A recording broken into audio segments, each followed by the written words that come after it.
네, 여러분 안녕하십니까. 저는 국가안보전략연구원 원장을 맡고 있는 김기정입니다. 오늘 말씀드리고 싶은 주제는 한국의 외교 유연성과 투트랙 접근법의 외교 전략입니다. 이 투트랙 접근법은 한국의 외교뿐만 아니라 세계 여러 나라들의 외교 협상, 협의 과정에서 자주 등장하는 그런 외교 전략의 하나입니다. 국가 간 외교적 교신 방법의 하나로 협의 사안과 혹은 협의의 과정을 하나로 단순화시키고 싶지 않다고 하는 그런 의사를 표명하는 것인데요. 물론 이것은 상대방 국가가 이런 의사를 받아들임으로써 투트랙 혹은 또 2개 이상의 협의 과정들이 만들어질 수가 있을 것입니다. 그래서 투트랙 접근법이라고 하면 어떤 외교적 사안을 둘 이상의 협의 과정을 두고 논의를 하자라고 제안하는 그런 외교 전략이라고 볼 수가 있습니다. 이것이 한국 외교에게 왜 필요한 시대적인 조건이 되었는가를 한번 살펴볼 필요가 있는데요. 바야흐로 한국 외교는 큰 패러다임의 전환기에 들어와 있습니다. 한국의 국력이 성장을 했고 경제력, 군사력, 또 문화의 능력, 또 이번에 코로나 상황에서 보여준 그 한국의 보건 안보와 관련된 능력과 이런 것들이 한국의 국가 능력이 세계적 수준으로 성장하게 됨으로써 기존 한국 외교의 패러다임을 그대로 반복할 이유는 없어졌다고 보입니다. 한국의 위상이 세계 속에서 변화하였고 또한 성숙한 민주주의, 국민들의 의사가 외교 전략에도 반영되고 투영되는 형태로 한국의 외교 전략이 새롭게 생각되고 새롭게 실천되어야 할 때입니다. 그래서 현 시점에 필요한 한국 외교 전략 중에 하나로 우리는 외교 유연성을 꼽습니다. Diplomatic Flexibility라고 얘기할 수 있는데요. 한국 외교 유연성을 실천하는 방법은 특히 현재 한국이 처해져 있는 외교 환경이 우리 모두가 잘 알다시피 미국과 중국의 전략 경쟁이 점차 심화되고 또 앞으로 어쩌면 갈등의 구조로 전환될 가능성도 있습니다. 이럴 때에 흔히들 어느 쪽을 택하겠는가 하는 선택 강제를 국내적으로 또는 또 국제정치적 영역에서 선택을 강제받는 그런 상황이 생길 수가 있는데요. 이럴 때 한국은 어떻게 외교 유연성을 실천함으로써 한국 외교의 공간을 더 많이 넓게 확보해 나가느냐 하는 것이 중요합니다. 외교 유연성을 실천하는 방법들도 여러 가지가 있는데요. 하나는 공동체주의의 가치, 즉 말하자면 어떤 지역 수준에서 함께 평화를 또 함께 번영을 누리자라고 하는 그 신념이 공동체주의이죠. 이것은 각자 도생적 논리와 대비되는 개념이라고 볼 수가 있습니다. 유럽은 이미 이러한 유럽의 경제 공동체로부터 시작해서 유럽 전체의 공동체 그리고 유럽의 정치적인 하나의 단위로 정치적 단위로 통일되어가는 과정들을 거쳤습니다. 이거 우리에게 굉장히 중요한 외교적인 전략 중에 하나가 되겠습니다. 소다자주의도 마찬가지인데요. 세계 내지 4개의 국가들 간의 협력 구도를 여러 개를 만들어 두자라는 것이 소다자주의입니다. 피보팅 전략은 흔히들 한국을 중추적인 위치에 있는 국가라고도 부르기도 합니다. 말하자면 한국이 결정적으로 선택을 하게 되면 그 한국의 선택이 지역 국제정치에 지금 우리가 말하는 것은 동북아시아의 국제정치 전반의 구도에 큰 영향을 미치게 되는 그런 위상을 가지고 있는 국가를 흔히들 우리는 중추 국가라고 부르는데요. 이제 그런 국가, 그런 위치에 있는 국가가 할 수 있는 전략이 피보팅 전략입니다. 한 발은 지면에 붙이고 다른 발은 좀 자유롭게 움직여서 이게 이제 농구에서 쓰는 용어이긴 합니다만 한 발은 지면에 붙인 채 다른 발들을 좀 이쪽 저쪽 방향으로 움직이는 전략이 피보팅 전략입니다.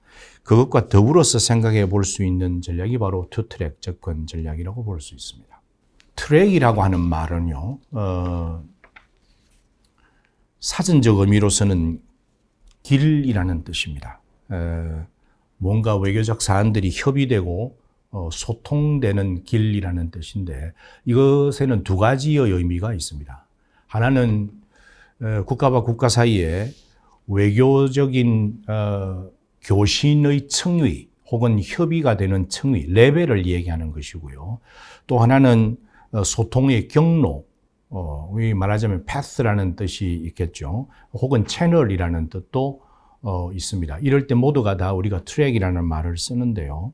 층위라고 하는 의미를 가지게 될 때는 외교 현장에서 이런 말들을 자주 씁니다.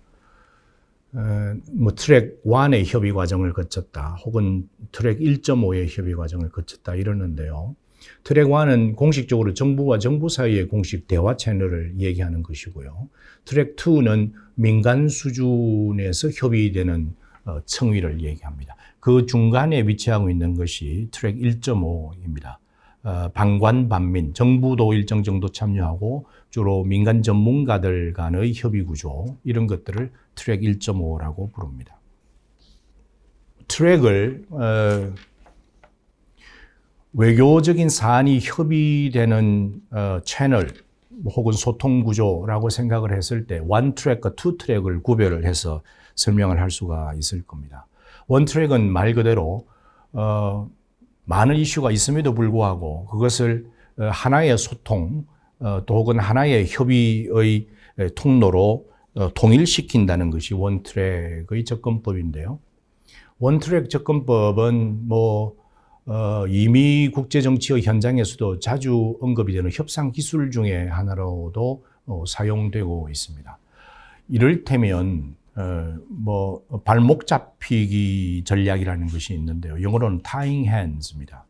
이게 이제 어떤 국가가, 어떤 정부가 다른 정부와의 공식 협상을 시작하기 전에 어떤 이슈에 대해서는 우리는 결코 양보할 뜻이 없다, 이런 뜻을 사전에 공론화해서 상대방의 협상력을 사전에 위축시키려고 할 때도 이게 이제 일종의 원트랙 접근법의 하나라고 볼 수가 있습니다.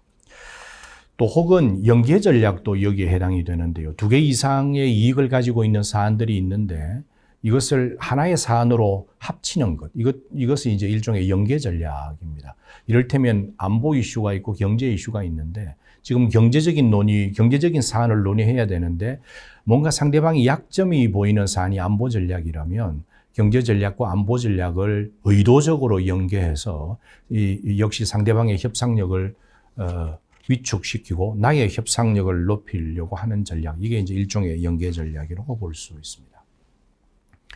원트랙 접근은 이런 경우에도 나타날 수 있습니다.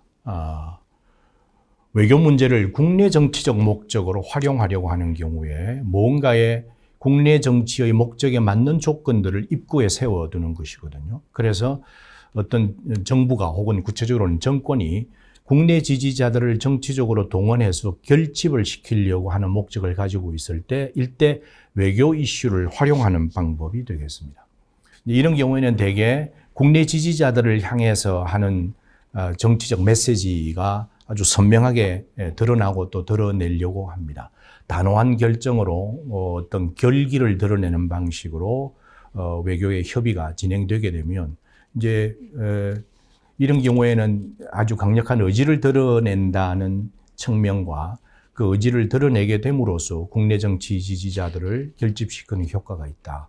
이런 관점에서 흔히들 외교 문제의 국내 정치화 또 혹은 외교 문제를 국내 정치적 목적으로 활용하는 경우인데 이런 경우에도 원트랙 접근법이 등장을 할 수 있습니다.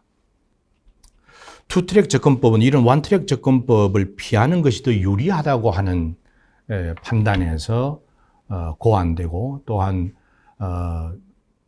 활용할 수 있는 외교 협상의 방법이라고 볼 수가 있습니다. 아까 말씀드렸던 대로 복합적인 여러 가지의 사안들을 하나의 외교 소통의 통로를 하나로 원트랙으로 단순화시키지 않겠다는 접근인데요.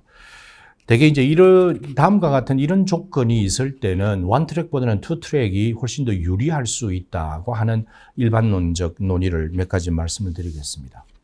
하나는 복합적 이익 구조이고요. 또 하나는 너무 빨리 외교적으로 합의를 했을 때, 이제 이른바 외교적인 봉합을 했을 때 그것이 나중에 나쁜 결과를 가져올 수 있다는 것. 그래서 어떤 경우에는 합의에 좀 시간이 걸리는 경우가 있을 수 있습니다. 그럴 때는 먼저 결정해야 될 것들과 뒤에 결정해야 될 것들을 분리하게 되면 이것도 역시 투트랙 접근법이 될 수 있고요. 또 하나는 도그마를 극복하는, 이게 아까 결기를 말씀드렸습니다만 어떤 특정한 규범이나 가치를 입구에 내세워서 이것이 해결되는 형태로 해결되지 않으면 다른 것도 할 수 없다라고 하는 이런 것이 이제 흔히들 외교에서 자주 나타나는 도그마인데, 이런 것들을 극복하고자 했을 때 투트랙 접근법이 활용될 수 있다고 보입니다. 행위자가 정부만이 있는 것은 아닙니다. 행위자가 다양할 때 그것을 고려해야 된다면 투트랙 접근법의 전략이 오히려 보다 더 효과적으로 활용될 수가 있을 것입니다. 이걸 이제 보다 더 구체적으로 한번 설명을 해 보면요. 복합적 이익구조라고 얘기할 수 있는데요. 2개 이상의 사안들이 균등하게 중요하고 또 그 상호관계가 복합적일 때, 이를테면 경제, 안보 등의 이슈나 혹은 또 눈에 보이는 이익, 유형적 이익이거나 또 국민적 감성, 정서, 역사 문제에 대한 판단, 이런 것들은 무형적 이익인데요. 무형적 이익들이 서로 이렇게 복잡하게 얽혀져 있는 경우에는 원트랙 접근법이 오히려 더 불리할 수가 있습니다. 그리고 복합적 이익구조라고 하는 것은 국내 구성원들의 이익구조라고 하는 것이 워낙에 다원적일 수밖에 없죠. 산업구조도 여러 가지 복합적이고 국가가 다른 국가와 관계를 맺고 있는 그 이익이라고 하는 것도 하나로 통일되어 있지는 않습니다. 우리가 흔히들 외교 유연성 준칙의 하나로 얘기할 때 어떤 구체적인 문제에 대해서 이익들을 하나하나 좀 명료하게 국민들에게 제안하는 것, 이게 이제 구체화에 공들여라라는 외교 유연성 준칙의 하나입니다만, 이것과 사실은 복합적 이익 구조 속에서의 투트랙 접근법이라고 하는 것이 밀접한 관련을 가진 것으로 볼 수 있습니다. 아까 말씀드렸던 대로 조속하게 외교적으로 봉합하게 되는 경우에 가지는 후과, 그 결과가 오히려 지금 외교적으로 협의해서 결정을 내는 것이 나중에 훨씬 더 큰 결과를 낳게 될 때는 이것을 미루어 두는 것이 낫다는 거죠. 그래서 합의를 서두르는 것보다 시간을 두고 해결하는 것이 더 유리하다고 판단한다면 이러한 사안은 연기해야 할 것, 그리고 당면한 사안은 지금 해결해야 할 것, 이렇게 분리하는 것도 투트랙 접근이라고 볼 수가 있습니다. 그렇기 때문에 어떤 특정한 사안에 대해서는 그 판단을 지금 당장 하지 않고 일종의 전략적 모호성을 유지하는 것도 한 가지 방법일 수가 있습니다. 그 전략적 모호성을 유지하려고 할 때 투트랙 접근법을 활용할 수가 있을 것입니다. 마찬가지로 도그마를 극복하는 것, 이게 이제 흔히들 어떤 특정한 가치 규범의 문제를 외교에 이제 입구에 세워두는 것이 있는데요. 이제 이럴 때에 흔히들 도그마의 방식들이 드러나게 됩니다. 그런데 이것이 유리할 때도 있지만 어떤 문제를 해결하는 데는 좀 장애물로 작용을 할 수가 있죠. 이를테면 한방주의 해법이라는 것이 있습니다. 이것만 해결되면 다른 것도 모두 자동적으로 해결될 것이다. 뭐 이런 것을 자주 얘기하는데, 이를테면 이번에 2021년에 북한이 8차 당대를 마치고 한국과 관련된 문건을 발표했을 때 한국이 근본적 문제, 근원적 문제를 선 해결해야만이 남북 관계를 더 진전시키고 발전시킬 수 있다. 뭐 이런 그 논리의 뒤에는 이를테면 그 근원적 문제라고 하는 것을 입구에다 두는, 이건 아마 전형적인 한방주의 해법이라고 보입니다. 그래서 조건을, 어떤 특정한 조건을 입구에 두지 말라라고 하는 외교 유연성의 준칙과도 일맥상통하는 것이 투트랙 접근법이라고 볼 수가 있습니다. 왜냐하면 어떤 가치나 어떤 조건들을 선 해결을 입구에 두게 되면 그 외교적 협의 과정이 자연스럽게 경직될 수밖에 없기 때문입니다. 행위자의 다양성, 정부만이 유일한 행위자는 아니죠.